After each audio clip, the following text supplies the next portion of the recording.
Total Recall is just Schwarzenegger blowing things up on Mars, but the entire film is built on a lie you never caught. The deeper you look, the more unsettling it becomes. Fact 1.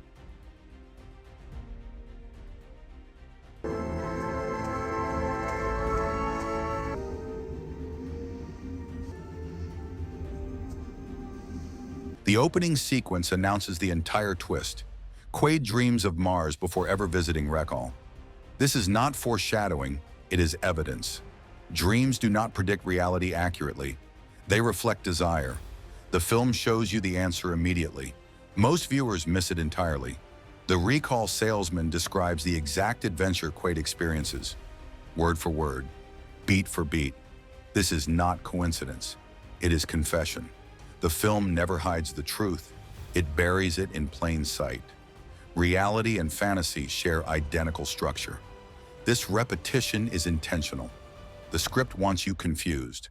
Confusion becomes the theme. You are Quaid. You cannot tell either. The opening reveals everything. The rest is misdirection. Fact 2. Take this thing out of the case and stick it up your nose. Don't worry, it's self-guiding.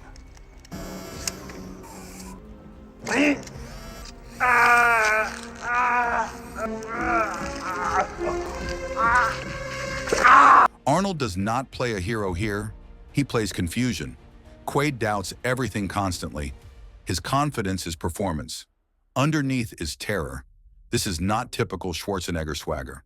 His physicality becomes question mark. Strength means nothing without certainty.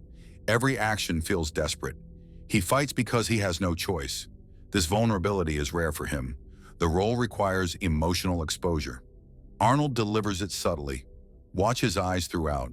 Fear lives there permanently. The action is secondary. The character is crumbling internally. Muscles cannot solve this problem. Identity cannot be fought. Quaid never stops questioning. That doubt defines the performance. Arnold plays a man losing himself. Fact 3. Come on, baby. You know you're the girl of my dreams. Laurie's betrayal feels shocking. It is designed to destabilize. She claims the marriage is fabricated, memory implant, false life. This revelation should clarify everything. It clarifies nothing. Her explanation fits both interpretations. If the adventure is real, she is lying. If the adventure is fantasy, she is scripted.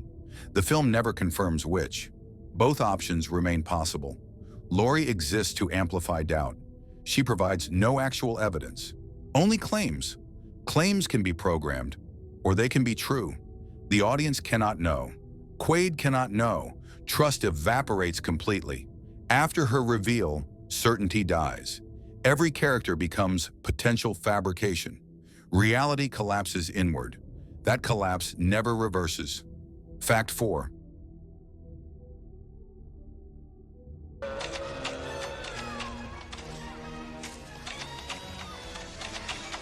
The Martian colony is suspiciously detailed.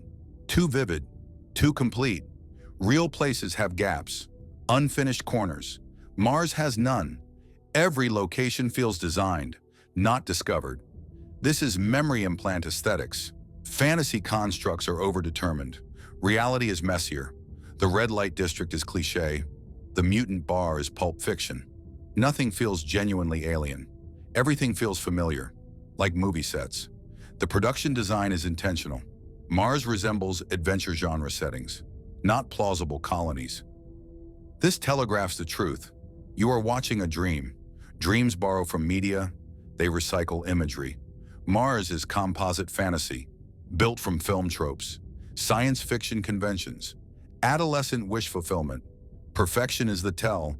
Reality resists perfection. Dreams demand it. Fact 5.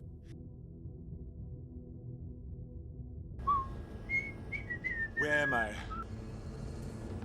You're in a Johnny Cat. At its core, this is not action film. It is existential horror. Quaid cannot verify himself. Memory defines identity. When memory is suspect, self disappears. This terror drives everything. Who is he really? Doug Quaid? Hauser? Someone else entirely? The film never answers. Identity requires continuity, unbroken memory chain. When that breaks, identity fragments. Quaid experiences this dissolution. He fights to maintain coherence, but coherence requires certainty. Certainty is impossible here. Every revelation creates more doubt. Layers stack endlessly. Truth recedes constantly. This is the nightmare logic, not adventure structure. The film disguises philosophy as spectacle. Quaid is losing his mind, or finding it. The distinction collapses. You cannot escape it. Neither can he. Fact 6. Is it the reality of a dream, or is it the reality of somebody that has a dream but comes out of the dream? Paul Verhoeven directs like a provocateur. He refuses clear answers deliberately. Every shot supports multiple interpretations. This is not accident, it is strategy. Verhoeven wants discomfort. Ambiguity creates unease. Audiences hate uncertainty. That hatred becomes engagement. You cannot stop thinking about it. The film denies closure intentionally. This infuriates many viewers. Others find it brilliant. Verhoeven trusts audience intelligence. He provides clues, not answers. Interpretation becomes participation. The film rewards multiple viewings. New details emerge constantly. Contradictions multiply. Verhoeven is playing games. He enjoys confusion. The audience becomes test subject. That refusal defines its legacy. Fact 7. It's your first trip? Well, don't worry, things hardly ever fuck up around here. The recall doctor appears mid-adventure. He claims Quaid is still in the chair. Everything since has been delusion. Take this pill. Return to reality. This scene is critical. It is the film's thesis statement. The doctor's explanation fits perfectly. Too perfectly. Every detail of the adventure is predicted. This could confirm the dream theory, or it could be another layer. Agents using psychology to manipulate.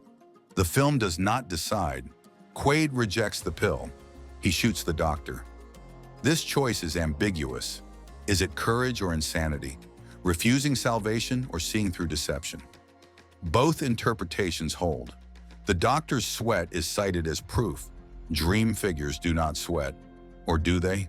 The sweat proves nothing. It suggests something. Suggestion is not proof. Fact 8. Get your ass to Mars. Your ass to Mars. Your ass to Mars. Shit. Get your ass to Mars. Action sequences are excessive, almost cartoonish. Bodies explode. Blood sprays unnaturally. This is not gritty realism. It is adolescent fantasy. Exactly what Recall would program. The violence is too much, too gratuitous, too satisfying. Real combat is messy and terrifying. This is entertainment, wish fulfillment, power fantasy. Schwarzenegger kills effortlessly. He is always faster, always stronger, always victorious. This is not plausible, it is wish. The film's violence suggests unreality, but Verhoeven also loves excess, so the violence proves nothing. It simply suggests. Evidence piles up, proof stays absent. Violence is distraction. It keeps you from thinking clearly. The film does not want you thinking clearly. It wants you feeling intensely. Fact 9. I just had a terrible thought. What if this is a dream? Well, then kiss me quick before you wake up.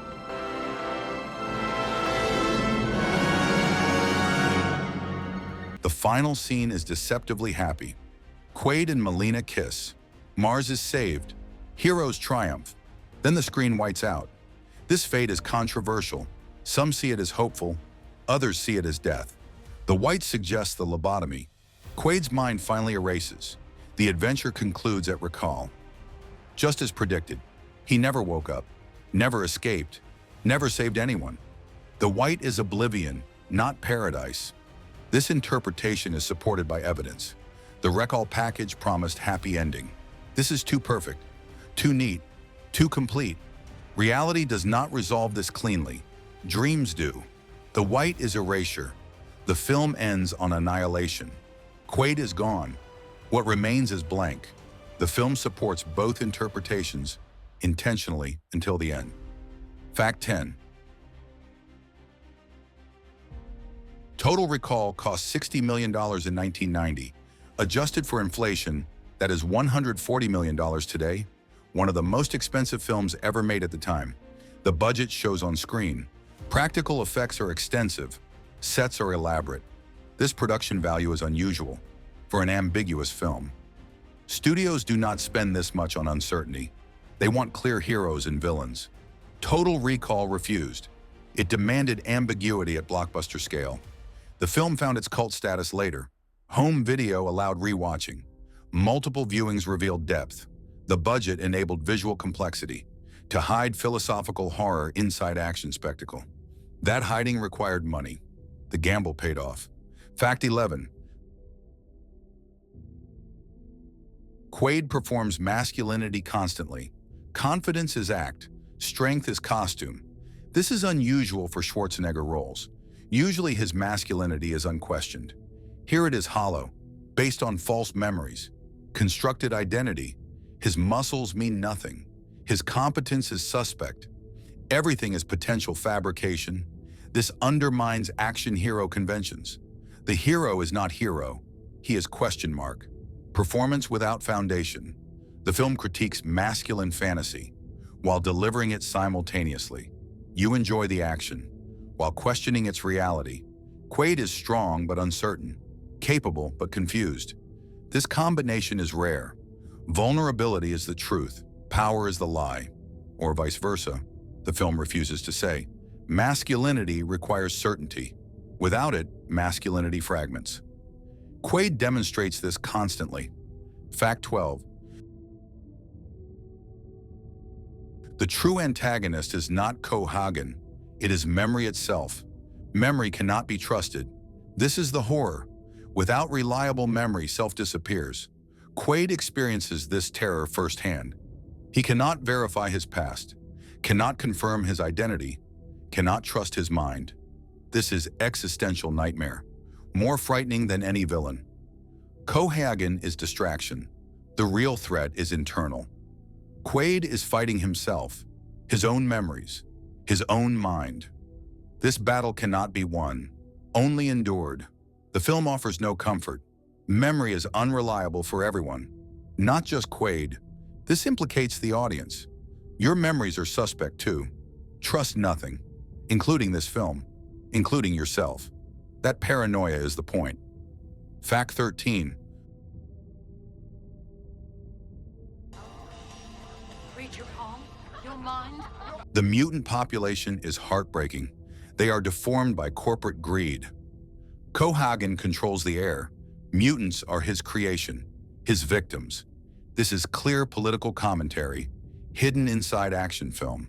The mutants represent underclass, exploited and discarded, until Quaid needs them. Then they become allies. This is convenient, suspiciously so. Real revolutions are messier. This one is clean, heroic, successful, like fantasy, like dream. The mutants fit too perfectly into adventure structure. Real oppression does not resolve this neatly. Fantasy oppression does. The mutants serve the plot more than reality. The mutants are tragic either way, real or imagined. Their suffering is meaningful. Their resolution is suspect. Fact 14. The film disguises psychology as sci-fi.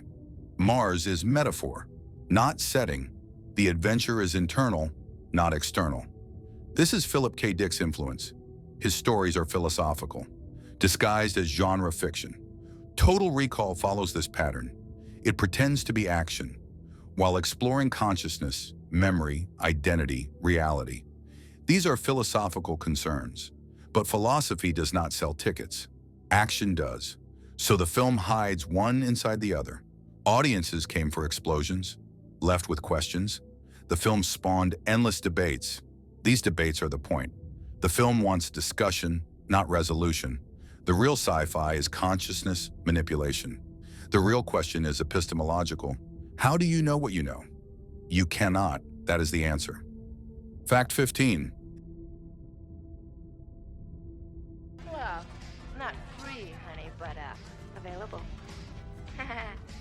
This moment is revealing. Quaid sees three-breasted prostitute. He stares.